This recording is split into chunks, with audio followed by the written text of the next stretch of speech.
दरम्यान अनगर नगरपंचायतीसमोर भाजपनं जल्लोष केलेला आहे आणि अजित पवारांना आव्हान दिल्याचीही यामुळे चर्चा आहे। सोलापुरात विजयानंतर भाजपनं हा जल्लोष केला। दरम्यान अनगरच्या निवडणुकीमध्ये राजन पाटलांची सून बिनविरोध झाल्याचाही दावा केला जातोय। आमचा नाद करू नका, भाजपात गेलेल्या पाटलांनी अजित पवारांना हा इशारा दिलाय। उज्ज्वला थिटेंनी या ठिकाणी उमेदवारी अर्ज दाखल केला होता, मात्र त्यांचा उमेदवारी अर्ज बाद झाल्यानंतर भाजपनं हा जल्लोष केल्याचीही दृश्य आपण पाहतोय।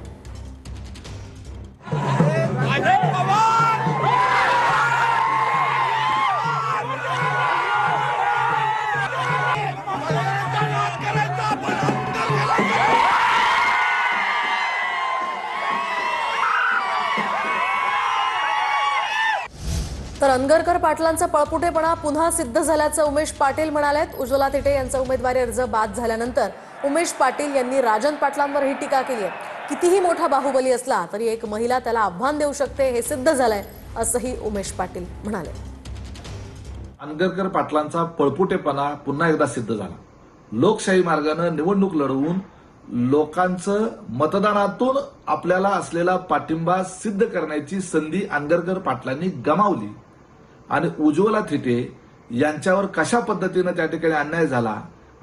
उज्ज्वला थिटे या खऱ्या रणरागिणी आणि मर्दानी आहेत आणि अनगरकर पाटील मात्र पळपुटे आहेत।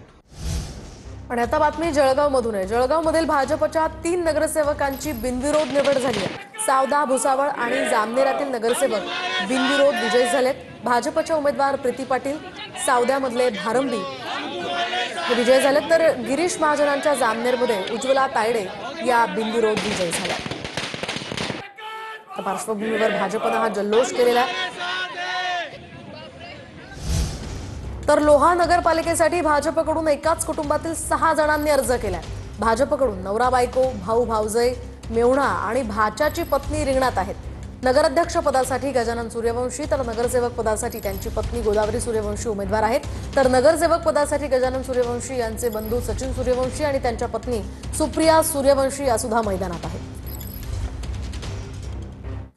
आणि आता बातमी मुख्यमंत्र्यांची। स्थानिक स्वराज्य संस्थांच्या निवडणुकीत मुख्यमंत्री फडणवीस प्रचारासाठी मैदानात उतरणार आहेत। पंचायत समिती आणि नगर परिषदेच्या निवडणुकांसाठी मुख्यमंत्र्यांनी आता हे प्रचार दौरे सुरू केलेत। मुख्यमंत्री उद्यापासून 30 नोव्हेंबरपर्यंत प्रचार सभा घेणार आहेत। नगर परिषदा आणि नगरपंचायतींसाठी दररोज सरासरी 3 प्रचार सभा घेण्याचंही नियोजन आहे। आणि आता जाऊयात रायगडमध्ये। मंत्री भरत गोगावले यांनी खासदार सुनील तटकरे यांना रायगडमध्ये पुन्हा एकदा धक्का दिलाय। श्रीवर्धनमध्ये राजकीय समीकरण यामुळे बदलण्याची शक्यता आहे। म्हसळा नगरपंचायतीच्या नगराध्यक्षांसह 9 नगरसेवकांनी सेनेत प्रवेश केलाय, त्यामुळे तटकरेंना हा मोठा धक्का मानला जातोय।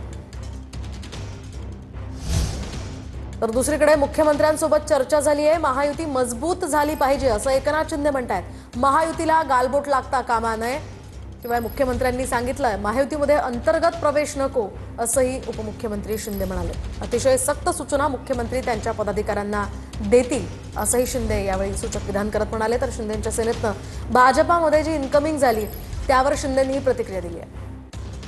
महायुती मजबूत झाली पाहिजे, महायुतीमध्ये कुठेही मतभेद होता कामा नये, महायुतीला कुठेही गालबोट लागू नये। यामध्ये मुख्यमंत्री महोदयांनी देखील सांगितलेलं आहे की आता जे इंटरनल जे प्रवेश आहेत, शिवसेना भाजप, भाजप शिवसेना किंवा महायुती, हे कुठल्याही परिस्थितीमध्ये घेतले जाऊ नये। आणि त्यामुळे मी देखील आमच्या सर्व पदाधिकारी कार्यकर्त्यांना सूचना दिलेल्या आहेत आणि मुख्यमंत्री महोदय स्वतः त्यांच्या देखील कार्यकर्त्यांना आणि त्यांच्या पदाधिकाऱ्यांना अतिशय सक्त सूचना देतील आणि महायुती कुठेही महायुतीमध्ये मिठाचा खडा नाही, गालबोट लागणार नाही।